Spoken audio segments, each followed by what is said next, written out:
Good evening, friends. Friday, April 17th, 2020, broadcasting from Houston, Texas. Harvey Aronson here, one of the resident teachers of Dawn Mountain. Everything is virtual nowadays.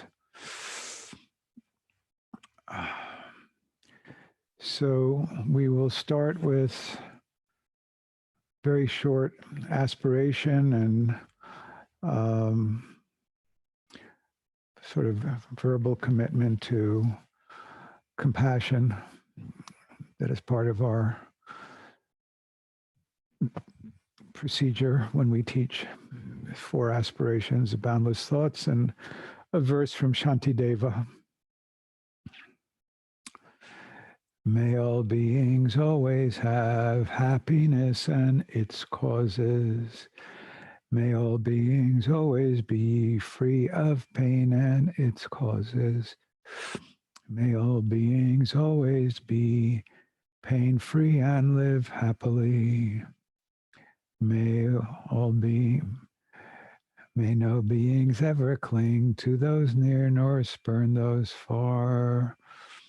For as long as space abides, as long as the world remains, just so long may I be there, resolving all beings' pain.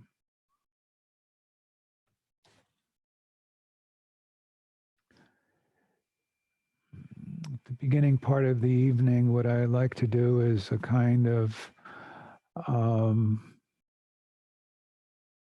guided imagery that allows us to get a little bit centered and calm and a little bit more regulated. I think we're all running at a bit of a fever pitch nowadays, whether we like it or not, just by what is occurring. And so I think it's helpful for us to get a little bit calmed down. It's the basis for anything else we might want to be doing. So to start with, if you can sit in a comfortable position and allow yourself to be steady and secure and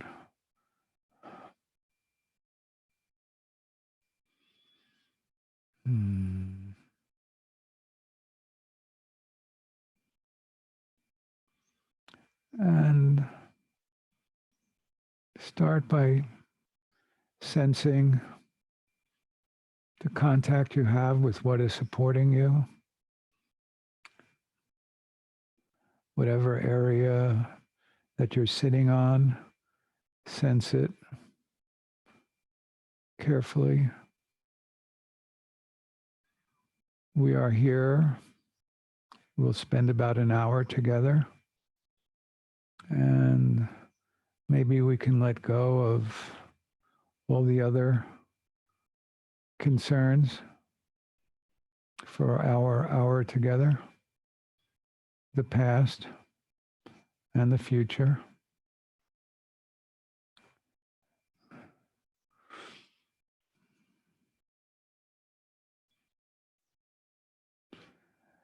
And to start this guided imagery and kind of process of relaxation, if you can just sense into your feet, and especially the bottom of your feet, and allow yourself to feel that the bottom of your feet are open to energy moving back and forth. Whatever open might mean to you and whatever energy might mean to you. Just allow the bottom of your feet to be open.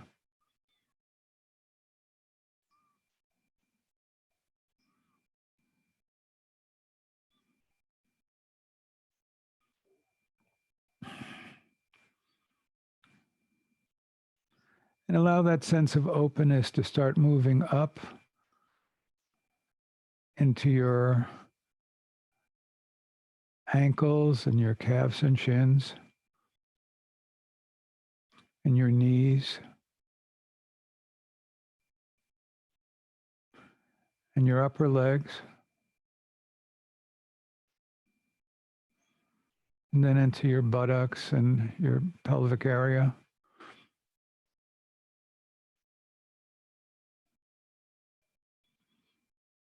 And then your lower back and your lower tummy, your middle back and your middle torso,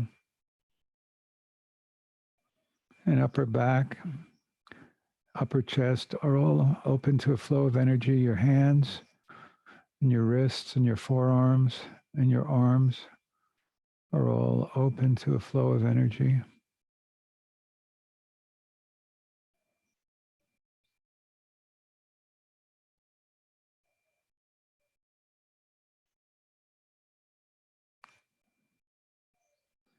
And your neck and your throat and your head are open to a flow of energy.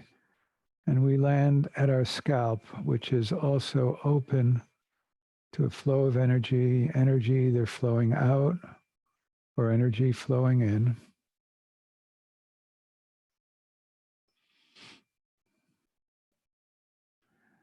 And just allow yourself to, first of all, be aware of what are you experiencing at your scalp. We don't typically pay too much attention to this area, but right now, can you just allow yourself to sense scalp region?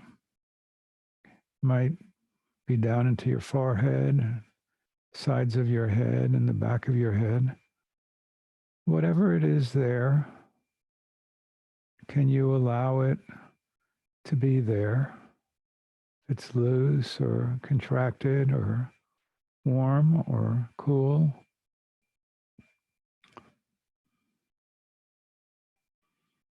There's energy or an absence of energy, or some sensations or an absence of sensations. There might be some pressure, there might be an absence of pressure. It might be heat, might be cool.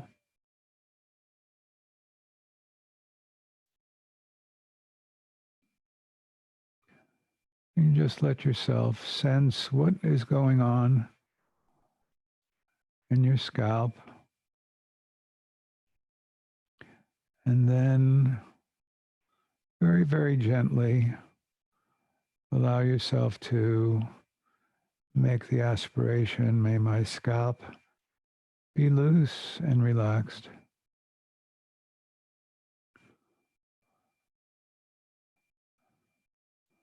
May my scalp be loose and relaxed.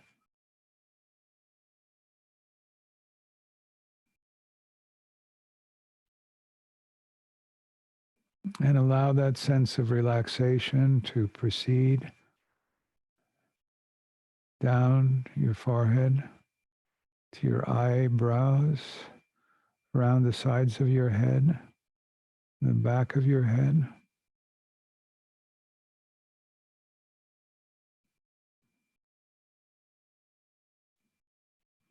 And if you feel, you can feel the inside of your head, let that relax as well. And your upper eyelid and your lower eyelids are loose and relaxed, as are the sides of your temples and your ears.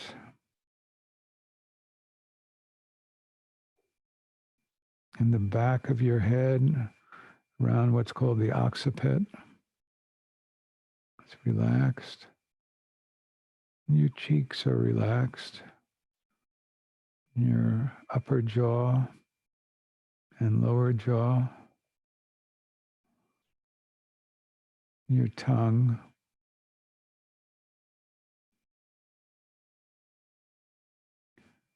Are loosened and relaxed. And your whole head is loose and relaxed.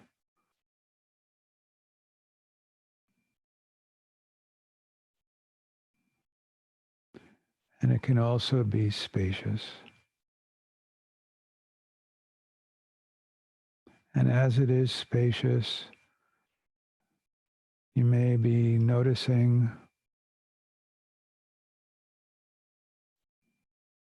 that you have a clear sense of your head, throat, neck, or maybe the space is predominant, or maybe they intermix in an interesting way. And then you feel down to your shoulders.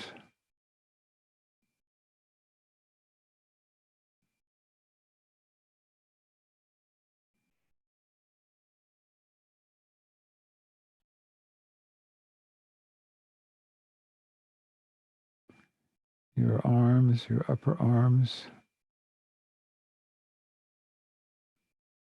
are loose and relaxed.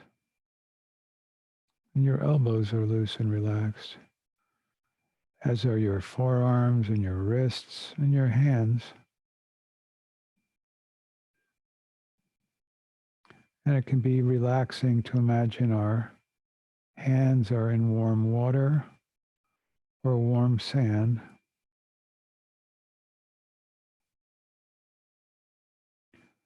My hands are loose, warm, and relaxed.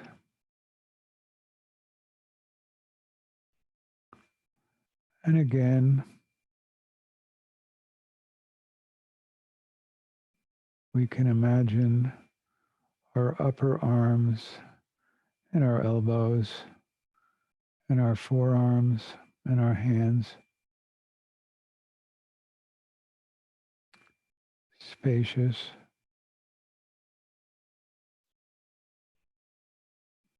So we may be noticing the experience of our arms, and we may be noticing spaciousness. One may be more predominant than the other. Doesn't matter.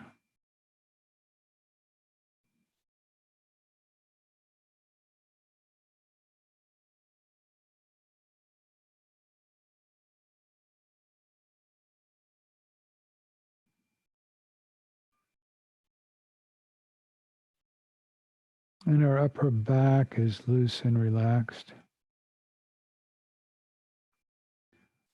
And our upper chest is loose and relaxed. And our emotional heart center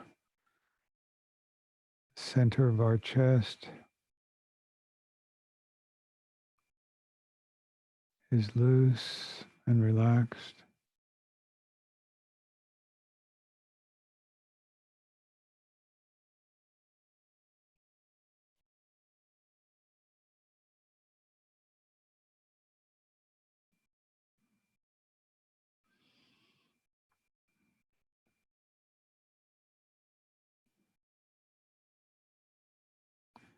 And can we allow a sense of tenderness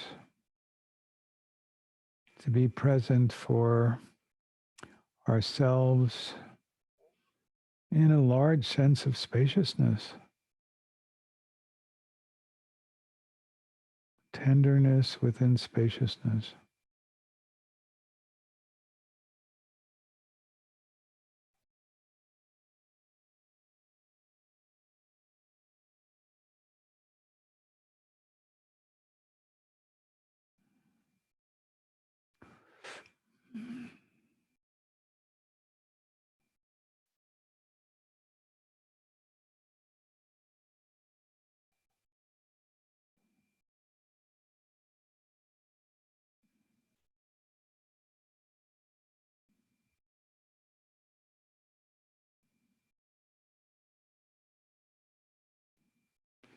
Can we comfortably wish ourselves to be free of discomfort and difficulty?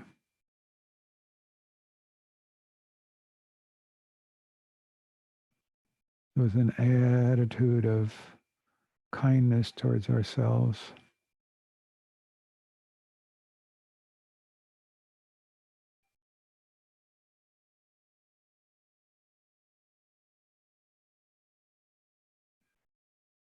Can we appreciate the moment we are here right now? It's incredible moment.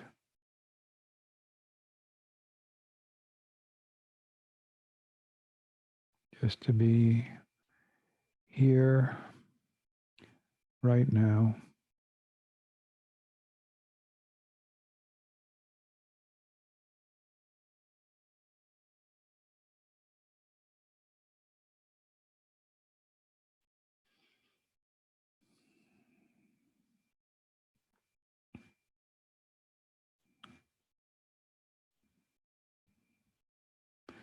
Is there someone in your circle that you would wish to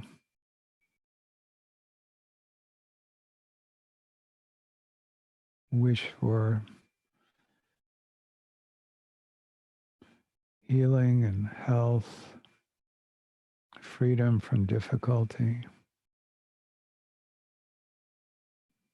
comfort, and joy? Can you do that comfortably?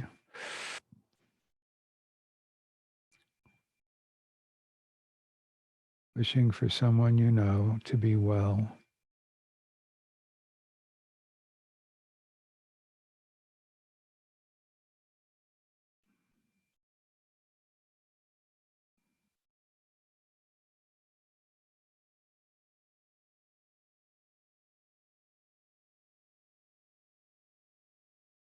And is there someone neutral that you can wish well to? Someone you may just barely know, you run across them occasionally.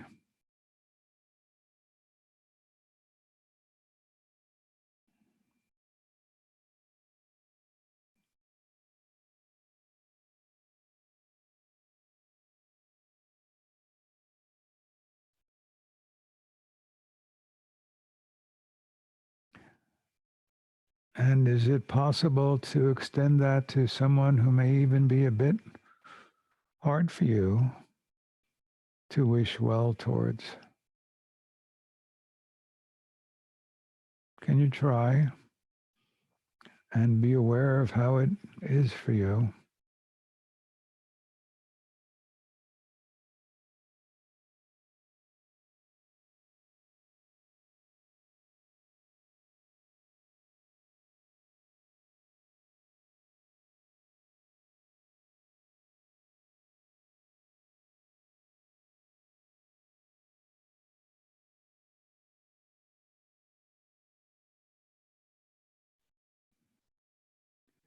And can you sense back into your body and notice if it's mostly spacious or you have strong sensations?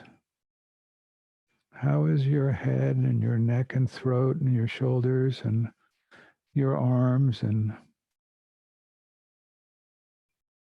upper back and upper chest and your emotional heart?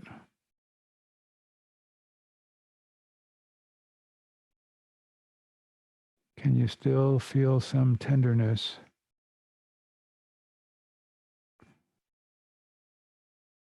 Is spaciousness more predominant, or is your physical outline and substantiality more predominant?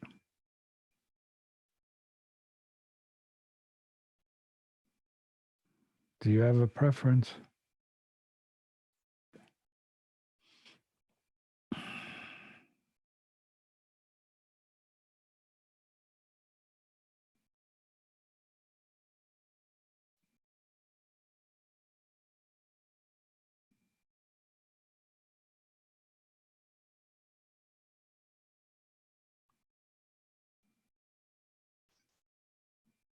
Is it okay to just let yourself be?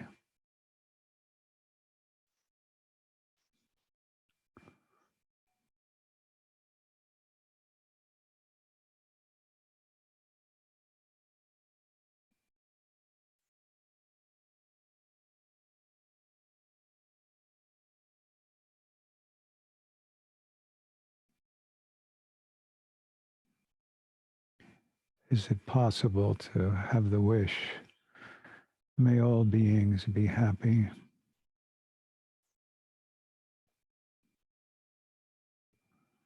And may all beings be free from suffering.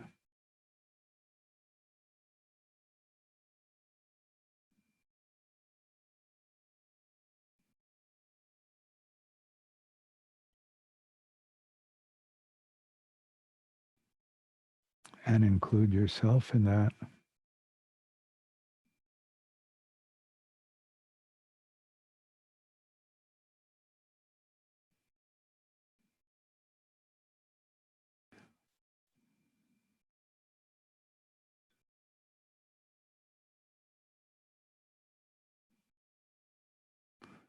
And just take another minute to just sense where you're at, accept where you are at wholeheartedly, acknowledge what's going on in your experience.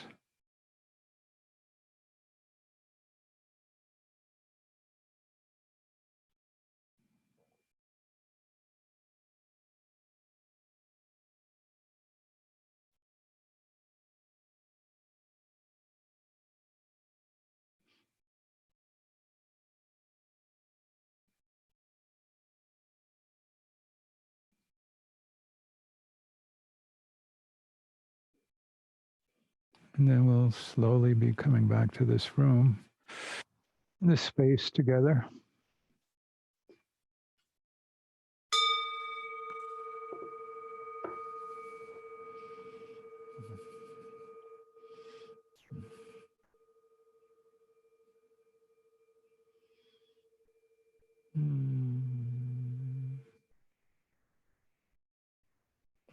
Hello to all of you who came on during the course of this practice together. Any comments, observations, responses to what we went through? Any difficulty, eases, wonders, anything? Anything to share?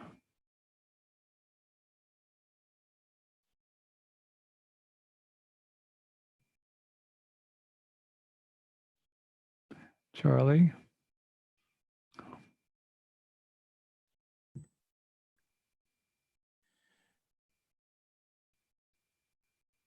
When we were doing the exercise and spreading the wishes for good things for all people, I found it easy even to wish it for people who are difficult in hopes that they wouldn't be so difficult, partly. Say the last thing you said again. In hopes that they would not be difficult. Oh, in hopes that they would not be difficult. I see. Yeah. We have so many people with so much fear. I have an Asian friend who has expressed to me concern about going out to get groceries because there have been attacks on Asian people by people who are fearful and who are angry. And I wish both my friend and people who would attack them could feel more peaceful. Yeah. Yeah. I hear you. It's quite terrifying to hear that, but it's also real. Yes. Yeah. Thank you. Anyone else? Any observations or reactions? Paul? I don't think I said this here before. I think I said it somewhere else. I'm having this reaction when the prayer, all beings be happy, all beings be free of suffering. It's like our animal nature, but I want to be more than an animal. I want to be more than reflexes. Yeah. It's So I good. don't wish that for myself, certainly. You don't wish what for yourself? Be happy and free of suffering. You do not wish that for yourself? No, How come? because I don't want to be stupid like an animal. That's an Well, animal. That's the animal nature. The this is stupid not really nature talking that about wants that. just animal happiness. This is talking about profound happiness, which is really understanding and liberation. It's quite different from just simple animal pleasures. And suffering, certainly, I would hope all of us would be free of suffering, because if we're overcome by it, it's very, very hard to do things like practice. We're not talking about just simple animal pleasures here. Oh, suffering is a good motivation. I don't want to be free of suffering. I don't want to be overcome by suffering, but I want to be able to, use my suffering. I think that's a perfect aspiration. May it be so. Thank you. Who else?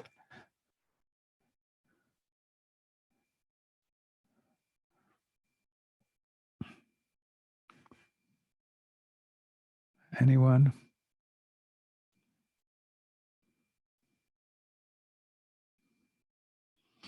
So I wanted to read two different things that are very, very similar and very, very close, but slightly different. And I don't know if it'll be provocative of conversation. So one is a little piece that you can find the longer article. It's an interview with Jack Kornfield in the New York Times. It happened, I think, on the 13th. And I thought it was quite good.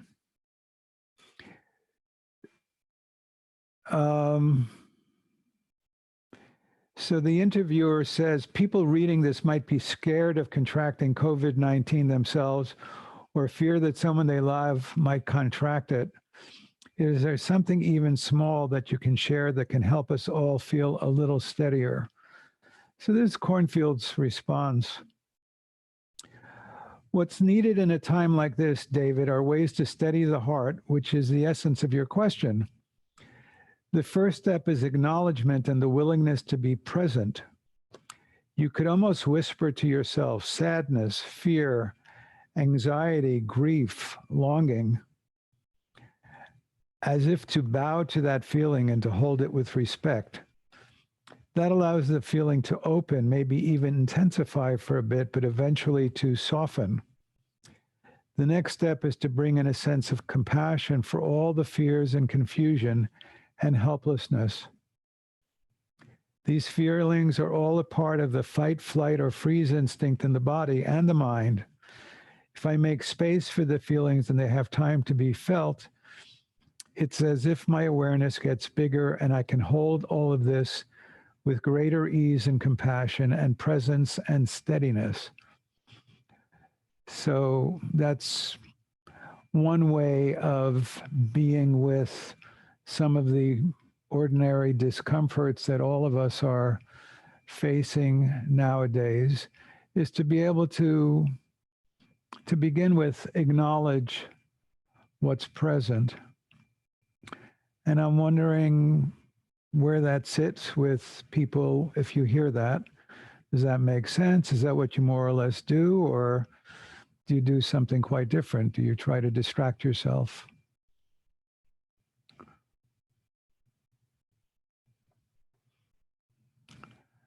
Let me hear from you. Yes, David. Yeah, it's perfect. Good timing.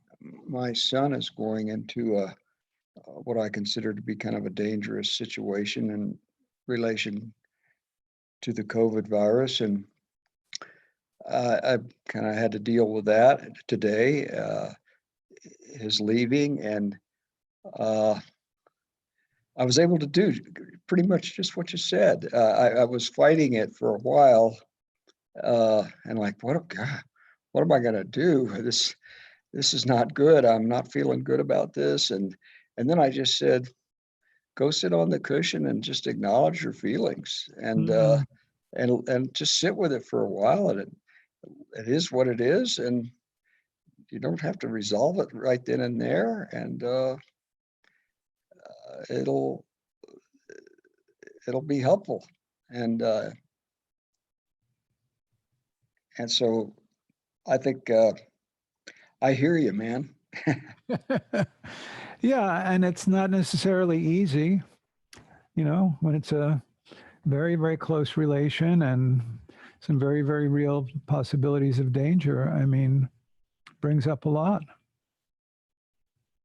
So I admire what you're describing. Anybody else?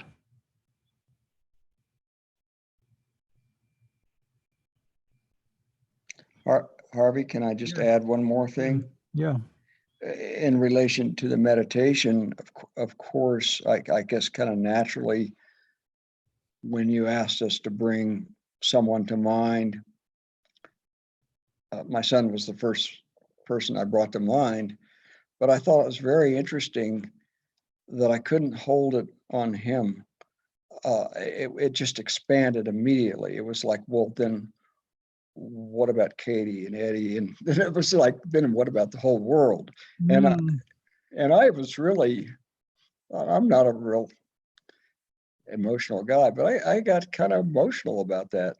I thought it was very cool. I liked it. So it's very touching, and it speaks to a kind of almost runaway heart that sounds like it almost surprised you a little bit. And it's very sweet. You touched into some tenderness, a vein you weren't even expecting. Yeah, it's sweet when something like that occurs. And thank you for sharing that. It's interesting. There's a kind of a mix in the practice, and certainly in the Tibetan tradition, it's with teachings of Buddha nature, there is the idea that really there's just a enormous capacity that we each have for wisdom and love and compassion. And we at the same time do practices that are kind of trying to get the ball rolling, as it were.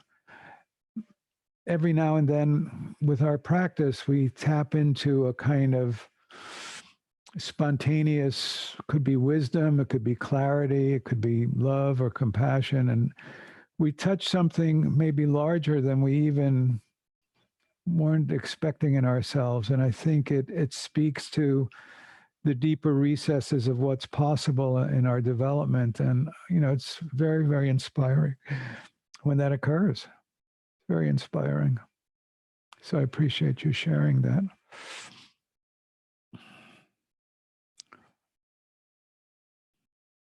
Anyone else, any responses to what I said from Jack Cornfield? The idea of allowing what we're feeling, acknowledging it. Is that Laurel raising her hand? Yes. My best friend has COVID. She's on day 30, and she's been alone in her apartment, Wow. isolated. She hasn't, she was having trouble breathing, but they haven't brought her into the hospital. But almost every day I've been just checking in with her and talking to her. And today she called in tears because she was feeling a little bit better yesterday. And then, it kind of seesaws, the symptoms do Wow. at the end. Yeah. But it makes, when I speak to her, I've been, just basically sitting with her with where she's at. And it doesn't actually make people, I think our impulse when somebody is suffering is often to tell them all the ways that they're going to be better and think about the future and kind of push aside the actual reality of what they're going through. And the exercise, it's not really an exercise consciously, but today just acknowledging okay, yes, this is very hard and you're just so exhausted, and this is just really a marathon, and just saying yes to all of the sadness, all of the fear, all of the really acknowledging and helping rest in that, because acknowledging the reality and just witnessing it, I guess, with someone or being there is, I think, actually what helps her and supports her.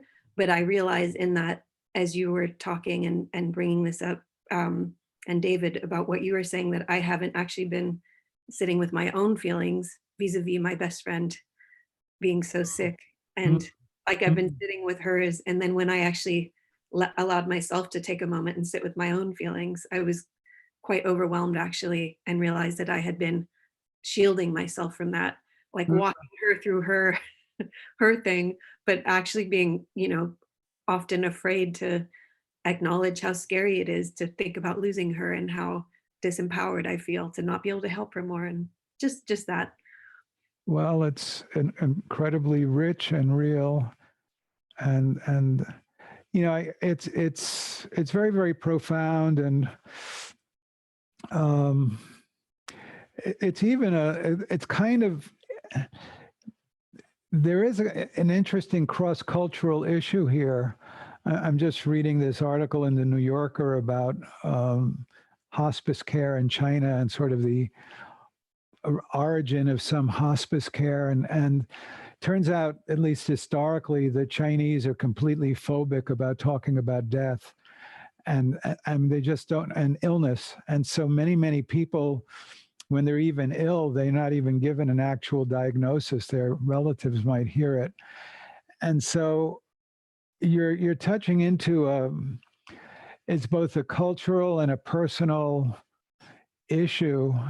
I know that when my father was dying, and it was clear he was dying, and a friend of the family was walking with me in the hospital, and I knew my father was going to die. I mean, it was a fact.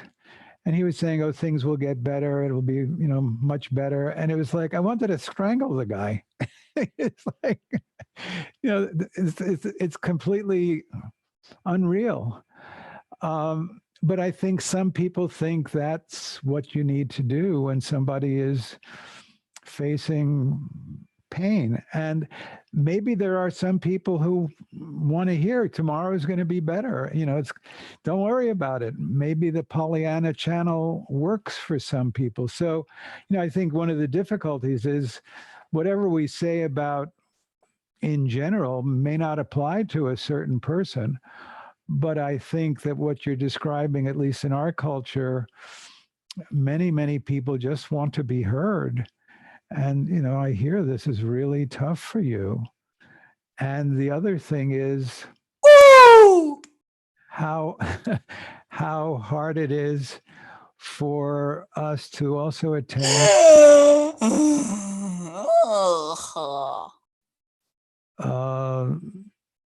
Emily.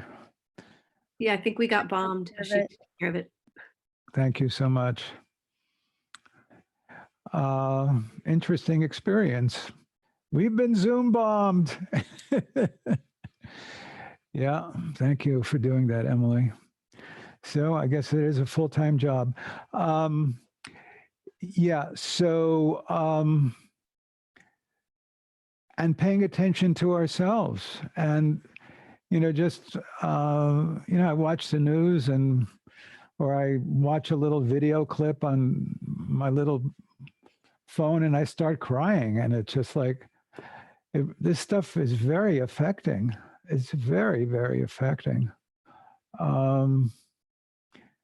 And I think it's wonderful that you could notice that, yeah, I've kind of hardened myself against this. And that's not unusual. It's not unusual at all. I mean, I think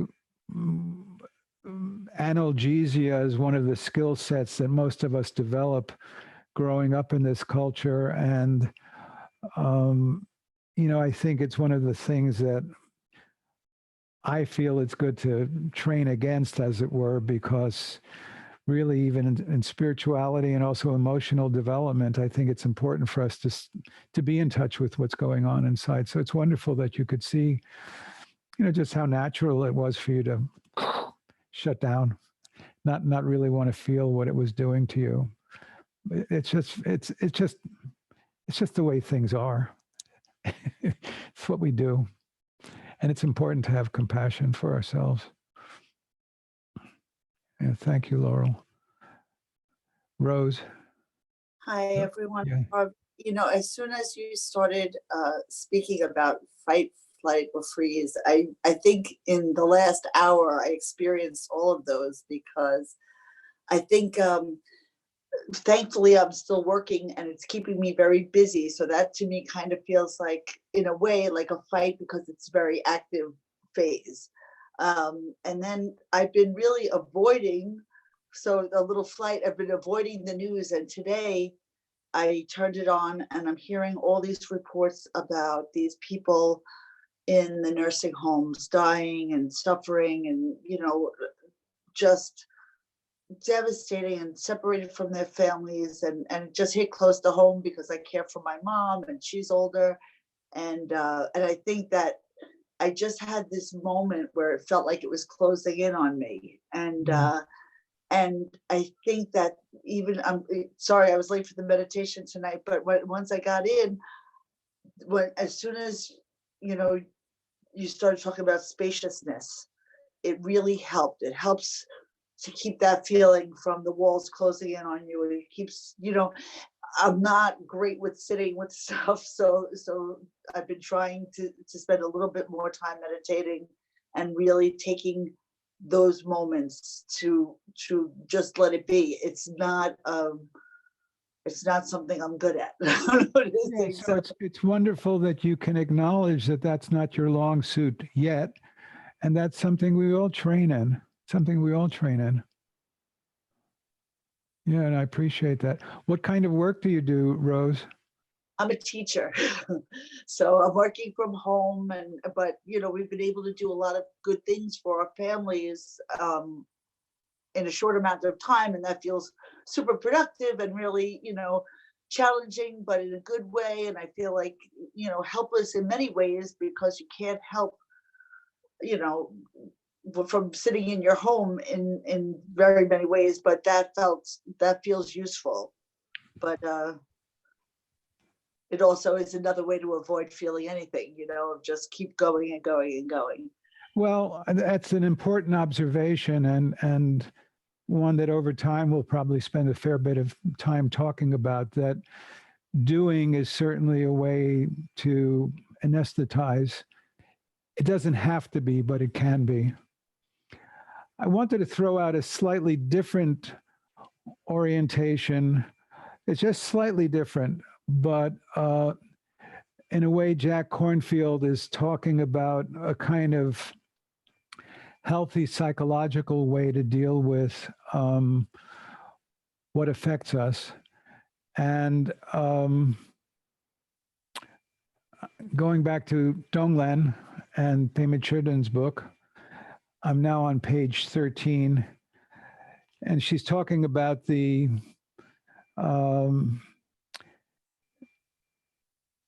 actually, probably this is the Len part taking on. So she says the second part of the practice is somewhat more advanced, so don't try it unless you feel comfortable with the idea. First, you notice when you experience something that is uncomfortable, painful, or unpleasant. So that's in line with what Kornfield was talking about.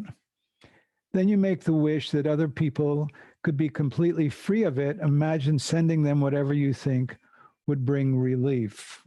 So she gets a little bit more specific. For example, if you start to feel depressed, you say to yourself, since I'm feeling depressed anyway, may I accept it fully so that other people can be free of it?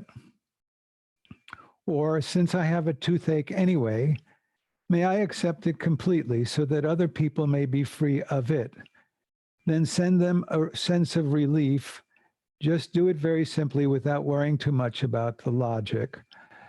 So here, not only are we acknowledging in some kind of spaciousness what's going on in our experience, but we're conjoining it with the very, very rapid, she kind of condenses it, but to spell it out, one, I have a toothache, or in terms of what we're talking about right now, I'm anxious about friends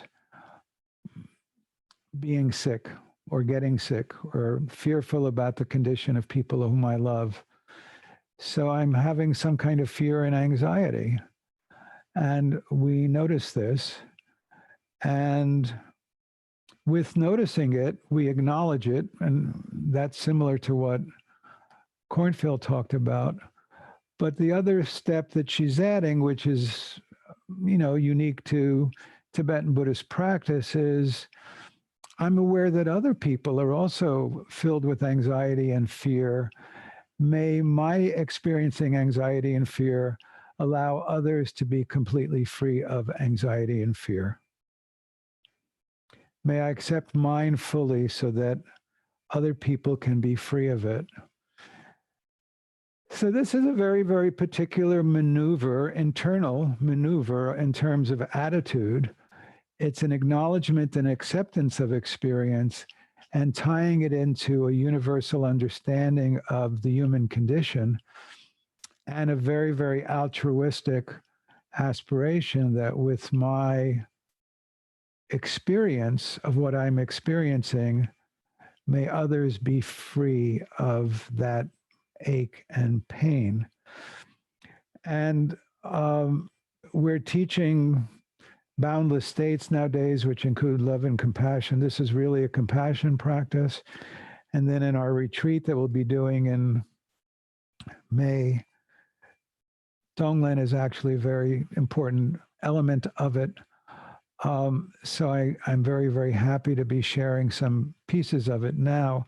But I'm just wondering what comes up for people if they already do sort of live like this in terms of the suffering and difficulties they have, or does this feel scary? Does it feel possible? What does it, if anything, bring up when I read that and make that suggestion? Is it inspiring? And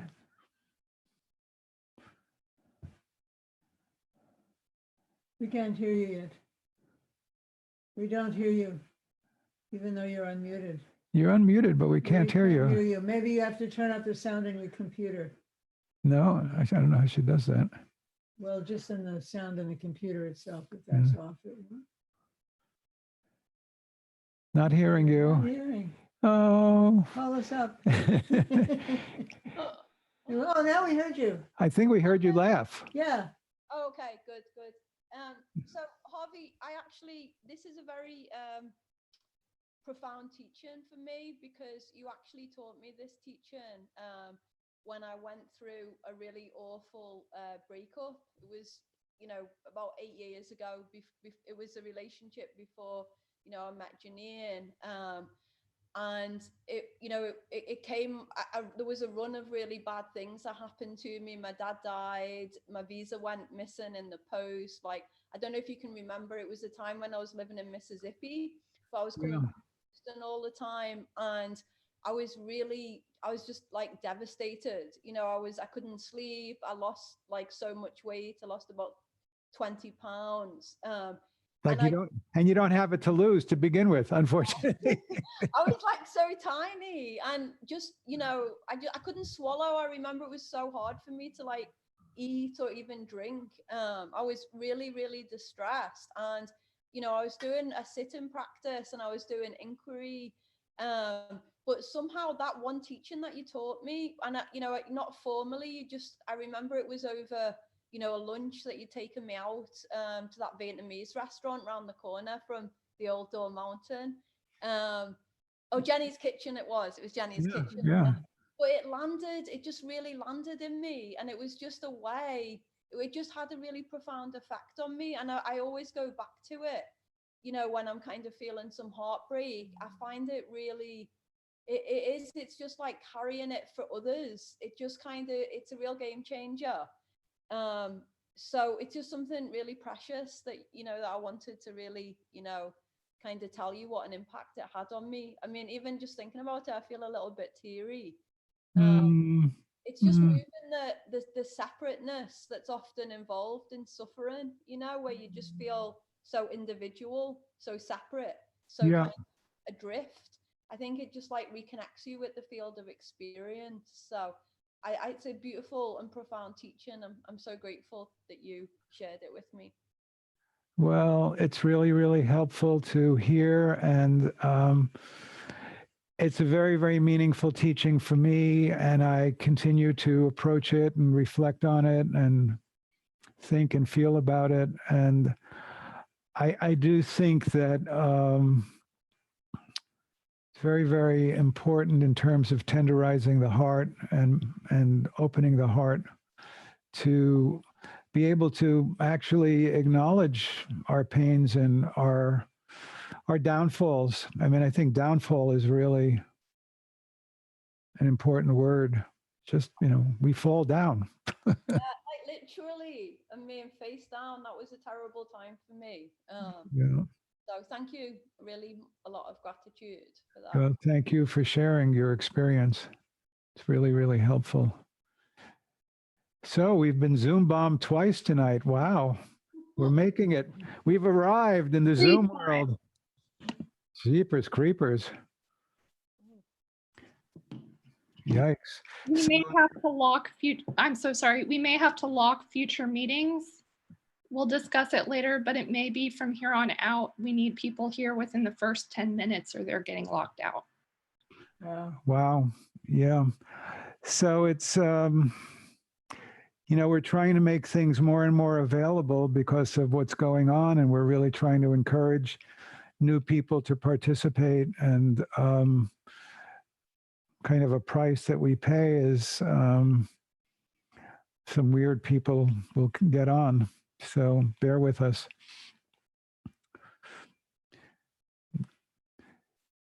Do you have anything you wish to say, Annie, or share? Well, since you asked, I was just reflecting on Anne's very moving reflection, and I do remember that time, Anne, although I didn't know really, I think, how bad it was because you weren't in town. But, reflecting on what you said about it's the separateness that is so overwhelming, when we're in that kind of state. And then, as you beautifully put it, realizing, well, other people feel this too, and worse.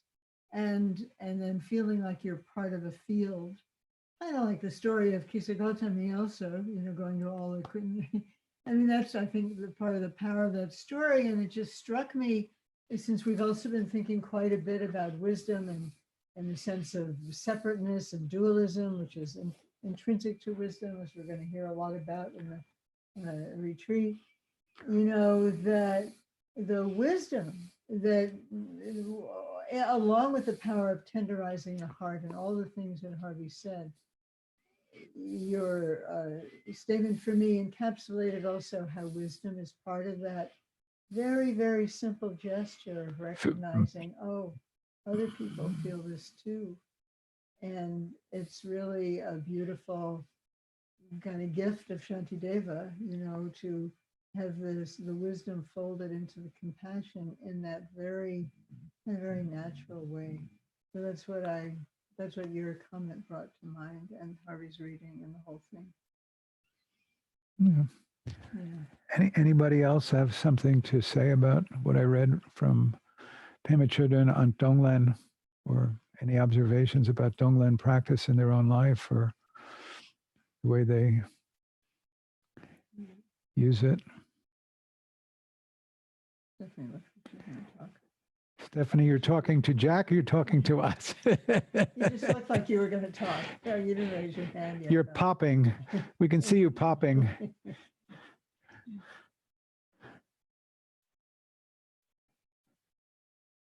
You're still You're muted. You're still muted. You want to unmute yourself, Stephanie? You're still muted. We're not Right. able to unmute ourselves. I know Emily has to do it now, so Oh, it's confusing. Anyway, it's Jack's fault because he asked a question about something that you said. So I was explaining what. he's guilty. That's what what parties you- are for, right? Right. So I turned to him and was explaining what you said, and here we are. I see. Well, it was actually interesting getting, bombed at the same time we're talking about the virus, because it felt like a virus was happening right then and there. I was getting a little like annoyed at these people and the situation or whatever. And then also trying to go back to what you were saying about, being present with how you feel. So, and then also having some compassion for these people that, their lives, they must be really, I don't know, they must be really lonely to do something like that. So it's hard. At the same time, I wanted to go raise my, fist. And this other time I was like, these, you have to be just really bored and lonely to do something like that. But I think what's getting triggered in me is that, there is something very invasive about this coronavirus, Right. and it's kind of stealth and sneaky and nasty and destructive. And, there's this whole aspect of human psychology, which is projection, that, we get screamed at by our boss and we come home and we scream at the dog. And, I think that the Zoom bombing stuff is almost like a human reaction to the stealth attacks of these viruses. It's like people are becoming like virus-like, Right. and they're embodying virus-like behavior. I think it speaks to just how freaked out this thing is making people. Like, why would you bother unless you've got a surplus, a feeling of I'm being invaded and attacked by forces, that are uncontrollable, but that's what's abroad in the land. And so, I think it's helpful to have a little even psychological, emotional understanding of what motivates people to be a little bit freaky. Gosh.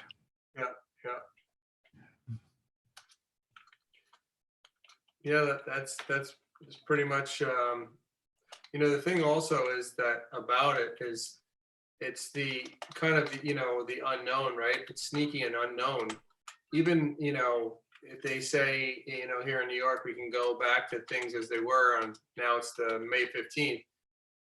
You still don't know what could happen or what's there. So, and really, I guess that's the way with life anyways, but it's just magnified.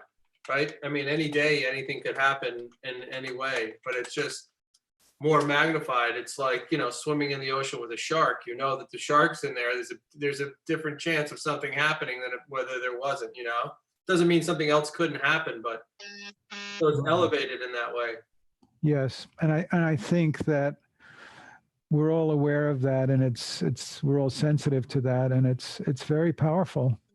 Very, very powerful. Yeah, and thank you for bringing that up. So I just lost my clock, but we're about there. There's something over here with somebody's name on it. I want to. Their names on the chat. I had a name. So I call it.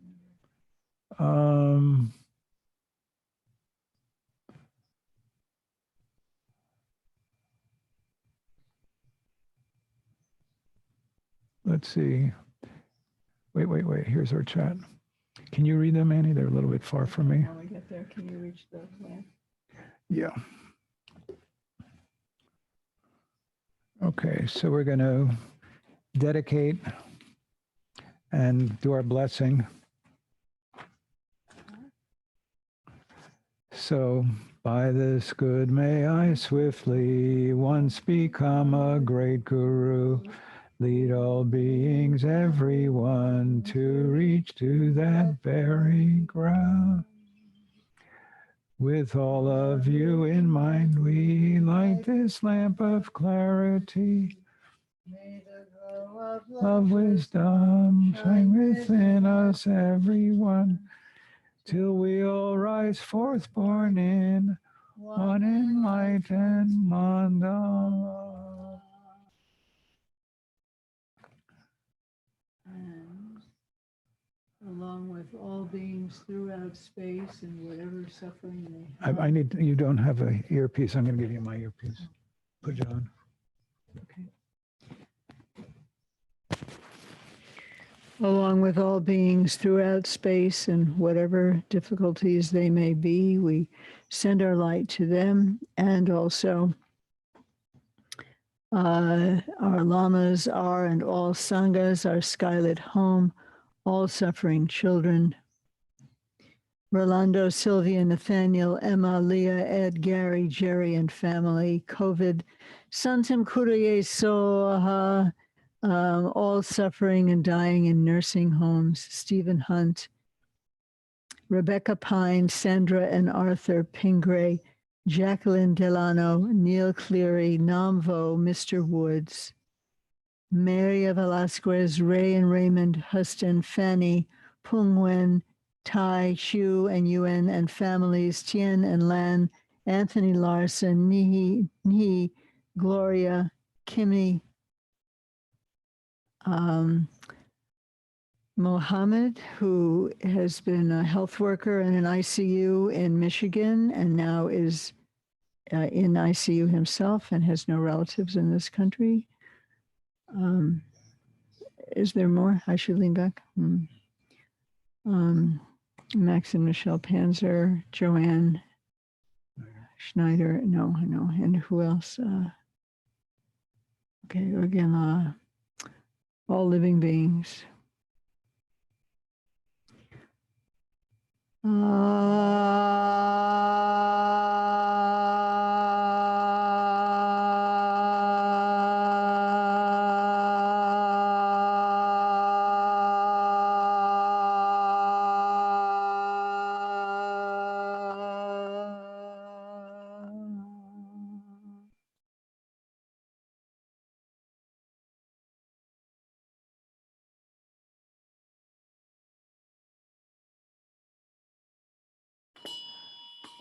May all be well. Susan Sobchak, it was lovely to see you. I haven't seen you in a long time. I just wanted to say that. Hi. And tomorrow we have green tar practice at 10:30 in the morning. And look forward to any and all of you who are able to make that.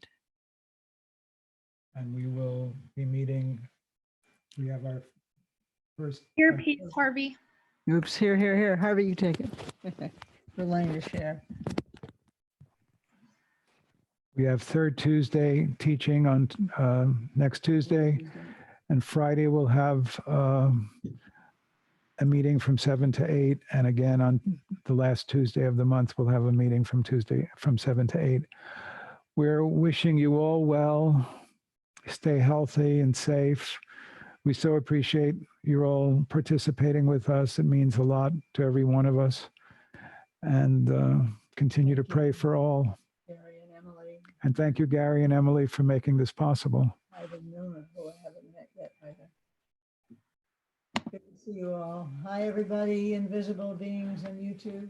We're Take waiting care. for you to- Gary, can you stay on with me for a couple minutes? Okay. Ciao.